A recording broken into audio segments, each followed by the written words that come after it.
สวัสดีครับพ่อแม่พี่น้องคลิปนี้บ่พรสิมาตอบเม่นมนุษย์ถ้ำพวกควายแดงเนาะเพิ่นบอกว่าละอายพ่อแม่เด้เพิ่นว่าก็งงได้เนาะบ่พรก็งงว่ารีวิวประเทศไทยเนาะสิอายพ่อแม่ตัวเองอายหยังอยากถามเนาะอ่าคนลาวนี่เก่งขนาดเนาะพวกมนุษย์ถ้ำนี่เก่งกับคนบ้านเดียวกันเก่งกับคนประเทศเดียวกันด่ามาเม่นด่าบ่พรนี่ซุมื้อบ่พรเนาะขี้ข้านเอามาตอบโต้ซื่อๆเนาะเออรีวิวก็ผิดพ่อแม่พี่น้องอยากถามแด่เนาะคนลาวมาเฮ็ดงานอยู่ไทยเต็มบ้านเต็มเมืองเนาะรีวิวประเทศไทยเนี่ยมันดีแล้วเฮามาหาอยู่หากินเนาะอ่าทำงานอยู่ประเทศไทยเนาะชีวิตดีขึ้นเนาะบางคนนี่สุขสบายเฮ็ดให้ชีวิตมีกินมีไส้การที่เฮาถ่ายคลิปรีวิวประเทศไทยก็เปรียบเสมือนเฮาตอบบุญคุณแผ่นดินเนาะเผยแผ่สิ่งมันดีๆงามๆให้คนทั้งโลกได้เห็นอันนี้เจ้าละจ้องสิมาดาเนาะเป็นอันใดย่านลื่นบ่อิจฉาประเทศไทยบ่ที่ประเทศเขาพัฒนาประเทศเขาเจริญแล้วเนาะเอาเวลาน่ะไปพัฒนาตัวเองเนาะอย่าอยู่หลายตามถ้ำตามฮูเนาะออกมาเปิดโลกเลยเนาะมาเบิ่งแต่ประเทศไทยนะอย่าชมหลายว่าบ้านเมืองตัวเองมีเขื่อนไฟฟ้ามีรถไฟฟ้าความเร็วสูงนะประเทศไทยเขาฮอดใช้แล้วเนาะอยากให้มาเห็นอยากให้มาเบิ่งเนาะอันนี้รถเห็นคนลาวลงคลิปนี่บริวัติเม่นตะคลิปบ่พรได้พวกนี้พวกมนุษย์ถ้ำนี่แก่โหงอกบ่มีความคิดเนาะสังเกตเบิ่งถ้าเด็กน้อยลาวหรือว่าคนลาวที่ลงคลิปในช่องแอปดำต่อทุกช่องนี่สังเกตเห็นนี่หน้าเดิมๆที่ไปเม่นด่าว่าอยู่ประเทศเฮาแห่งดีกว่านี้เนาะบ่ต้องเห็นไปลำบากบ่ต้องไปเป็นขี้ขาไทยบ่ต้องไปเฮ็ดงานอยู่ไทยก็ยังมีข้าวกินเนาะตามไปเม่นไปแซะเนาะไปแซะคนประเทศเดียวกันด่าคนประเทศเดียวกันเก่งพวกมนุษย์ถ้ำนี่เก่งแฮงแต่แปลกใจอย่างเดียวเวลาคนจีนคนเวียดนามเนาะมาค้าขายอยู่ลาวนี่ด่าคนลาวเนาะข่มเพงเต็งเต็กคนลาวนี่คนลาวนำกันพวกมนุษย์ถ้ำนี่บ่กล้าหัดไปว่าคนจีนได้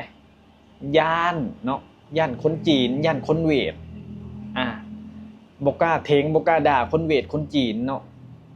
ย่านเนาะแต่คนลาวนำกันน่ะเก่งเก่งเนาะบางคนนี่มาเม่นมาขู่อีกได้ว่ามื้อใดมึงสิกลับบ้านมึงบอกเด้อว่าเพื่อหยังอยากถามเนาะค่อยรีวิวประเทศไทยเนาะรีวิวแต่สิ่งดีๆเนาะก็คือคนไทยไปเที่ยวประเทศลาวแหละเขาก็รีวิวแต่สิ่งดีๆโอ้มาเที่ยวอยู่นี่เนาะสถานที่อากาศดีมีน้ำตกเนาะสถานที่ท่องเที่ยวสวยงามอลังตาอยู่วังเวงเนาะคนในประเทศไทยเขาบ่เห็นสิเดือดร้อนเนาะแต่พวกมนุษย์ถ้ำพวกควายแดงเนี่ยมันเป็นอะไรเนาะมารีวิวประเทศไทยแต่พิษใจเขาเนาะสังเกตเบิ่งเลย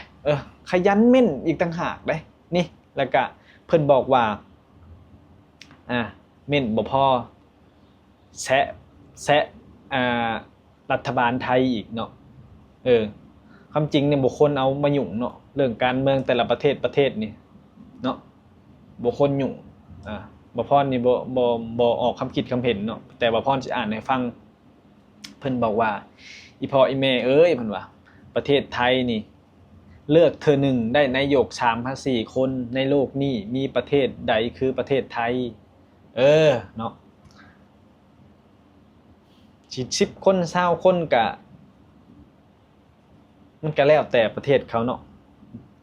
แต่อย่างน้อยประชาชนคนไทยก็ยังได้ออกสิทธิ์ออกความคิดความเห็นเนาะก็ยังมีการเลือกตั้งยังมีการลงสิทธิ์ลงคะแนนเนาะอันนี้มันก็เป็นข้อดีของประเทศไทยเนาะทุกประเทศเนาะมันก็มีแหละมีบ้างเนาะที่ว่าเปลี่ยนนายกเปลี่ยนยังกระทันหันกระทันหันมันเป็นเรื่องปกติบ่แม่นว่าสิมีแต่ไทยดอกประเทศอื่นก็มีถ้าเว้าอ่าในนามประชาธิปไตยอย่างเช่นประเทศอันที่เขาเปิดกว้างมันก็มีเบิดแหละแต่อันนี้เรื่องการเมืองเนี่ยบ่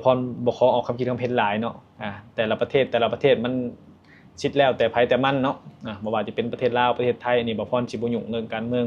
แล้วก็บ่ขอเอ่ยถึงเนาะเจ้าอยากพิมพ์หยังไปก็แล้วแต่เจ้าเนาะข่อยบ่ตอบโต้เรื่องนี้เขาบ่ตอบโต้เขาบ่สนใจเพราะว่าเฮาเป็นประชาชนเนาะแล้วก็บ่แม่นคนไทยบ่สามารถออกความคิดความเห็นเนาะแล้วก็บ่ว่าสิเรื่องการเมืองไทยการเมืองลาวบ่พรบ่สนใจเนาะบ่พรมีหน้าที่แค่ทำงานหาเงินเลี้ยงครอบครัวเนาะถ่ายทำเนาะถ่ายรีวิวประเทศไทยอันใดที่มันจบมันงามก็ถ่ายให้ประชาชนชาวโลกได้เห็นสำนี้ก็พอใจหาความสุขใส่ตัวเองเนาะบ่ได้สนใจเรื่องอื่นเรื่องหยังแล้วก็เพิ่นว่าอีหยังนี่รถประเทศไทยหายเขาหลักมาขายให้ประเทศลาวเต็มบ้านเรื่องหลักนี่บ่พรมองว่ายากเนาะเจ้าเข้าใจผิดแล้วว่าที่รถจักรที่เขาเอาไปขายอยู่ลาวนะส่วนมากบ่แม่นหายดอกส่วนมากเขาซื้อเขาขายกันก็แบบคับขายแบบผิดกฎหมายเนี่ยส่วนมากก็เจ้าของรถเขาขายเองเนาะขายเองแล้วก็คนซื้อเนี่ยซื้อไปแล้วก็ไปขายเนาะอันนี้ก็ในมุมมองข่อยนะข่อยคิดแบบนี้เนาะเพราะว่าถ้าเฮาสิซื้อไปลาวนี่ถ้าเฮาสิไปวิ่งเรื่องเฮ็ดทะบอกทะเบนนี่มันแพงเด้ซ้ำซื้อคันใหม่เพราะฉะนั้นซื้อ 25,000 30,000เนาะก็ขี่ 2-3 หมื่นก็ถือว่าโอเคเนาะถ้าเจ้าสิไปแล่นทะเบียนซ้ำกับเจ้าไปซื้ออยู่ในร้านอยู่ประเทศลาวคันใหม่ๆโลดเพราะว่ามันไปเฮ็ดทะเบียนนี่มันแพงมันบ่แม่นว่ารถนี่คนไทยนี่เขาลักไปขายหรือว่าลักขโมยเอาขวามไปขายบ่แม่นเด้อส่วนมากก็ซื้อขายกันถูกต้องนี่ล่ะแต่อาจจะมีนายหน้าหรือหยังที่เป็นคนลาวหรือว่าคนที่เขาเอาขวามไปขายเนาะน่าสิแบบนี้ในมุมมองข่อยนะแต่ว่าถ้าไปหาหลักนี่ก็ส่วนหน่อยยากเพราะว่าหลักหรือว่าขโมยอยู่ไทยนี่อยากหนีรอดยากเพราะว่าเขามีกล้องวงจรเนาะถ้าไปแจ้งความนี่ถ้าตำรวจตามนี่แป๊บเดียวยากส่วนมากก็สิเป็นรถที่แบบเจ้าตัวเขาขายเองแล้วก็มีนายหน้าเอาขวามไปขายเนาะถามว่ามันผิดกฎหมายมันก็ผิดแต่ว่าถ้าถูกจับก็อาจสิติดคุกเป็นหยังเนาะแต่ว่านั่นแหละเจ้าอาจจะเข้าใจผิดว่าเขารถที่เอาขวามไปลาวนี่ที่ว่าคนลาวครับมันบ่มีทะเบียนน่ะมันบ่แม่นว่ารถที่เขาขโมยไปเด้อเนาะอาจสิเจ้าตัวหรือว่าคนไทยเขาเองนี่เขาขายไปแล้วอาจสิมีนายหน้ามารับชื่อกันแต่ว่าแค่เขาบ่เอาไปเฮ็ดทะเบียนใหม่ซื่อๆเพราะว่าการที่เขาซื้อรถอยู่ไทยนี่เขาเอาไปเฮ็ดทะเบียนนี่มันแพงเนาะแต่ก็ไปขี่ได้อยู่ลาวขี่ได้แต่ว่าถ้าเจ้าขี่เข้าในเมืองหรือว่าโดนตำรวจหรือว่าไปชนไปยังนี่เจ้าอาจจะเสียรถไปเพราะว่ามันบ่มีทะเบียนอาจจะเดินหยุดเนาะนั่นแหละเจ้าก็อาจจะเข้าใจผิดชนนี่ถามว่ารถหลักมีบอกว่าชนหน่อยยากเนาะอยู่ไทยนี่ยากนั่นแหละก็อยากตอบมนุษย์ถ้ำซำนี่แหละเนาะ